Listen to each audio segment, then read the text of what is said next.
Today we're going to talk about Oklahoma versus Virginia, and all that's coming up after the bump. What do you mean you don't subscribe to my son's YouTube channel? Mama, no! Just snap the damn ball, RJ. What's up, kid folk? It's RJ Young. I am not on a step mill. Consider hitting the like and subscribe button because I upload a video every single day. So it's OU related, college football related, sports related. We have a good time. And today we're going to talk about Oklahoma facing off against number 1 seed Virginia. And I want to just acknowledge that the team that we saw beat up on Ole Miss was not the team that I expected to see. I mean, forget the 95 points. Look at what they did in the first half, scoring 50, and the way that they moved the ball and the way that they confidently shot the ball. My goodness, it was like, it was like Oklahoma stole the Oklahoma City Thunder's talent, like the Monstars, and did their own Space Jam 1.5 because Space Jam 2 is coming out later. And I got to thinking about what I saw and trying to figure out what to do with that, especially facing a very good Virginia team, who, by the way, should probably just reject the 1 seed on general principle because, 1, they're never going to live down UMBC, and 2, the fact that Gardner-Webb was playing them closely ain't necessarily boding well for their chances in the tournament and makes them feel beatable against Oklahoma. But first, I want to throw it to my buddy Steve, who had a couple questions that I wanted to address. And those questions were, number 1, will OU score more in the game than they did in the first half yesterday? Be 50 points. I would answer in the affirmative. I think that this team is totally capable of scoring more than 50 points against Virginia. The question that I have is, can Kristian James get you 20 again?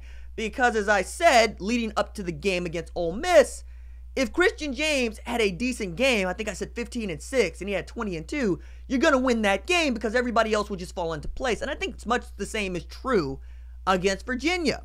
And I think if you get 20 points out of Kristian James again against Virginia, you're going to be able to topple the 1 seed. And Oklahoma is capable of toppling the 1 seed, but you wouldn't want to face a 1 seed in the first weekend. That's just not what you want to do. But if you're going to face a 1 seed in this field, Virginia is the 1 seed you want to face. And I think most people would agree with that. Now, what Oklahoma does in the tournament versus what it has done in the regular season, especially in the one game, the Big 12 tournament, doesn't really jibe. So we don't know what we're going to get on Sunday. We only know that Virginia is going to show up, and we're going to hope that Oklahoma shows up too. His second question was, how many points will it take to win? Now, many of you, like I, were astounded to see Oklahoma put up 95 points on Ole Miss. Not because Ole Miss is some juggernaut of a team. I mean, it was an 8-9 matchup. But because Ole Miss seemed to be evenly matched with Oklahoma. Which is to say that we saw peak Oklahoma play against Ole Miss. Can we get peak Oklahoma to play against Virginia? Which means that you're going to have 4 or 5 starters scoring in double figures. Brady Manek is going to knock down open threes because he's going to get open threes.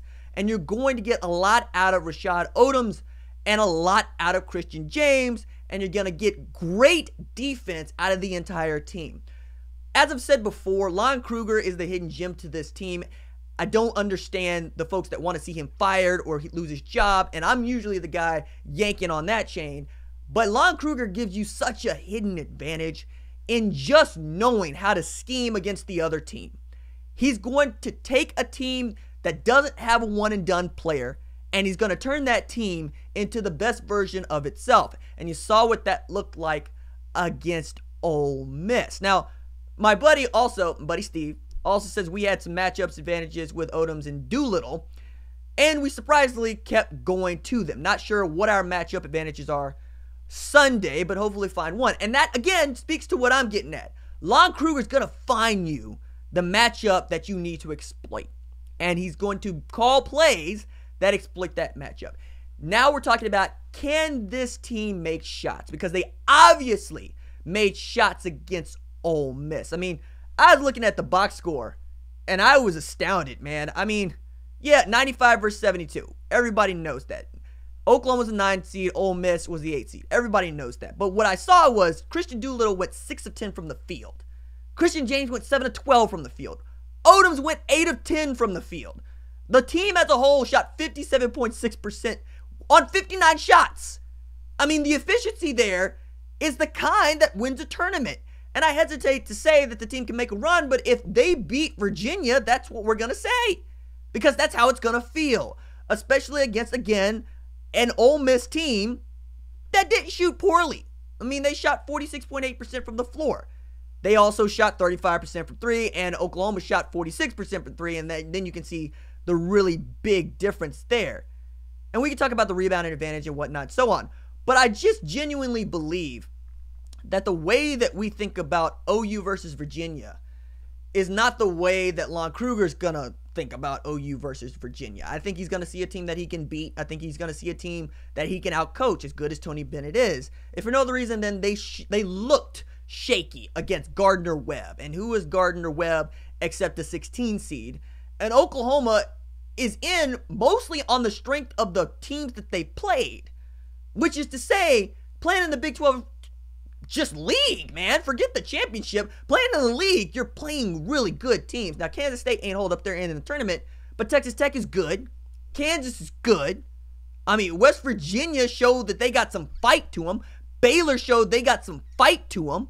I mean, we keep going up and down, and you can see the level of talent in this league, and it's loaded from top to bottom, and you get to drag on that, pull on that if you're Lon Kruger.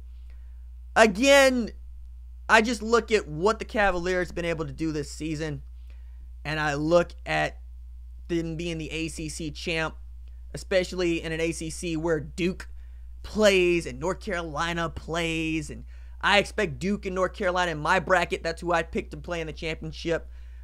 It's a lot to overcome just from a, wow, they're that good standpoint, but when you get to the nitty-gritty of the game, if they don't look at that team and they don't see a 1 seed, they see Virginia, they can go in there and get a W.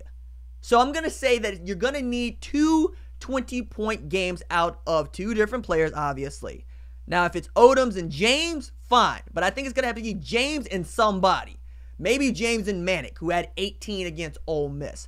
But I think Kristian James allows the rest of this team to do what they do well, including Lon Kruger, which is coach outstanding basketball. Got a puncher's chance against Virginia. And I would be really interested to see if they could pull this one out. All right, that's it for me.